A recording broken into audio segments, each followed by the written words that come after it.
Those of you who listen to this podcast at my website, kindleadershipchallenge.com, may have noticed that I have always provided transcripts for my episodes. Because the show is typically about 99% scripted, it's an easy lift to just throw the transcript in my podcast host along with the MP3 file every weekend. I also have some OG fans who followed me back when I was a library leadership blogger and prefer to read my stuff rather than listen to it. Finally, I kind of had a vague notion that transcripts might help my SEO without too much extra effort on my part, since really the Kind Leadership Challenge is essentially a blog with higher production values. However, when I was doing one of my Social Saturday hangouts recently on LinkedIn, I connected with a very cool educational leader in the DEI space. When I checked out their profile, I saw that they had a disability, which would make listening to the show difficult. So when I let them know I had a podcast, I also mentioned that all episodes have transcripts available. They were happy to learn that and said they would check out an episode or two. Now, this doesn't make me some grand hero or anything, but it did remind me how a little thoughtfulness and small choices can make big shifts in how inclusive we are for our teams and our community.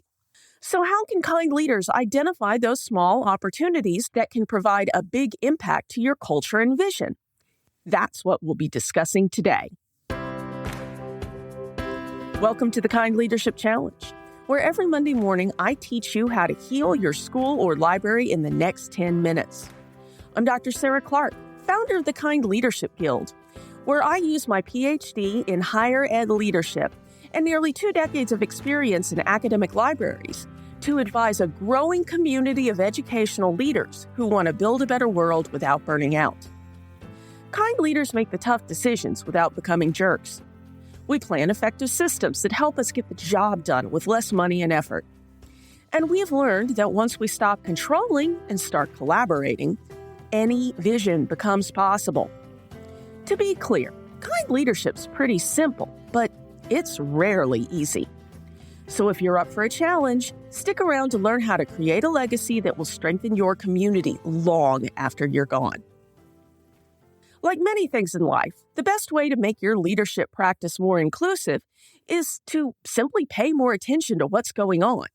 And of course, since we as leaders are the people who are deciding to make our leadership practice more inclusive, we need to first turn our lenses inward onto our own biases and perspectives. One minor example. I was always a little dubious about whether certain kinds of teaching and library work could be done as well remotely as they could be in person, even though I started my career as a distance learning librarian and got my MLIS in an early hybrid program. Working from home every so often when a repairman was coming or you had a sick family member was great and all, but could you truly educate students and manage collections remotely? Well, like most of us, March 2020 led to a pretty rapid shift in my perspective, as we quickly learned that with a little creativity and some safeguards, almost any kind of library work could be done at home when circumstances required it. Our workplaces are different now than they were 4 years ago, and overall I think it's been a change for the more inclusive and for the better. Next up is considering our systems and processes and ways they can be a bit more inclusive. The first library I worked at was overdue fine-free since before I went to work there in the mid-2000s, though we did invoice for replacement costs on lost items. And if those items weren't paid for, then the bursar's office put on a transcript or diploma hold to incentivize students to pay the bill, just like they would other outstanding charges to the university. And for many years, like many academic librarians, I didn't even think twice about that system. However, the last few years have made a lot of us much more aware of the ways that these diploma and transcript holds are contributing to a system where students are effectively prevented from accessing college credits they paid for and earned academically simply because they can't afford to pay to reimburse us for a decade-old library book we probably didn't bother to replace anyway. And yes, in many of those sorts of cases, I would override the hold and instruct the bursar's office to forgive the debt. But then why were we bothering with the whole song and dance in the first place? As I record this, the Biden administration has just released new rules that forbid or restrict colleges and universities to withhold transcripts and diplomas over small debts of this sort. And although the full implications of these rules have yet to play out, at first glance, this seems like a move that will make universities a little more inclusive of the many students who had to pause during their college journey due to financial or personal challenges. And lastly, we need to think about how inclusive our cultures are or aren't in ways we may not realize. Longtime listeners of the podcast may remember my mentioning way back in episode 2 that I have what might be called an invisible disability. In my case, a corrected heart defect. Now, the operative word here is corrected because although it was a fairly big deal when I was born, after my corrective surgery when I was a toddler, I was more or less healthy in a, slowest kid in gym class kind of way. Its lingering effects are mostly some ambient klutziness, a left eye that likes to go wandering off at a funky angle when I'm tired, and some huffing and puffing if I get overheated or have to climb more than a couple flights of stairs in one go. Long story short, once I aged out of mandatory PE classes in junior high, my circulatory system became little more than an occasional bit of personal trivia, something I'd filed away as a possible story to tell if I ever made it on Jeopardy! But then I graduated college and started in the work world. I went to work for a telecommunications company where I was quickly, and somewhat surprisingly, selected to be part of their management development program. I was thrilled. I also made the tactical decision I had pretty much always made in new environments since I was old enough to control who knew my medical history, and kept my heart defect to myself to save myself from both coddling and tedious questions. And that was great until the day the director of the management development program gleefully announced that we were going to be doing a high ropes course for our next team building event with tight ropes to walk and zip lines and everything.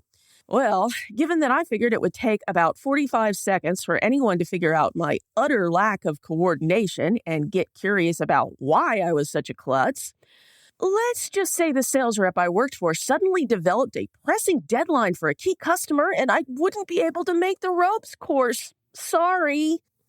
And then, of course, there was the golf tournament where we worked the snack bar outside in August in Oklahoma. I hid in the back of the tent and chugged water while boiling hot dogs. The shade seemed the lesser of the two evils.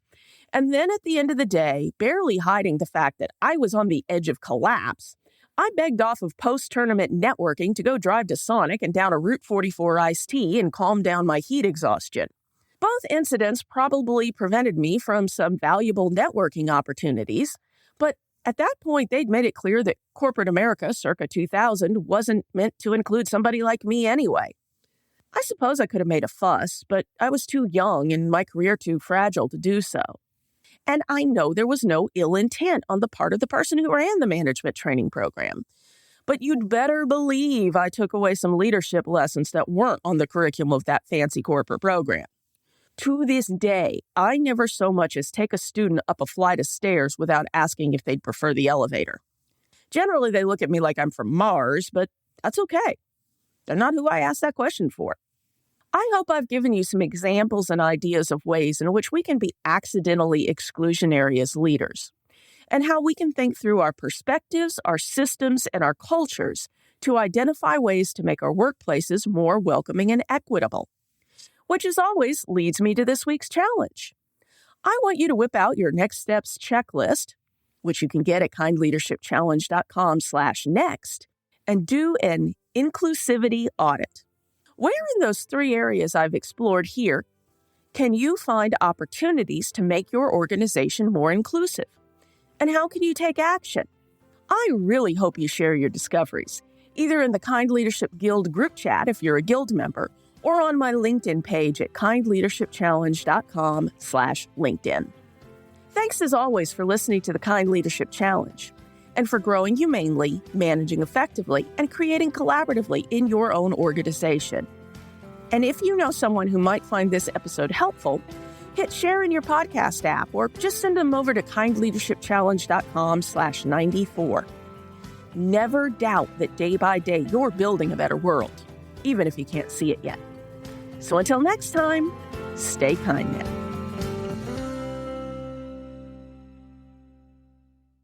Oh, one last thing. If you're ready to take on this week's challenge but not sure how to start, head over to kindleadershipchallenge.com/next to download the Next Steps checklist.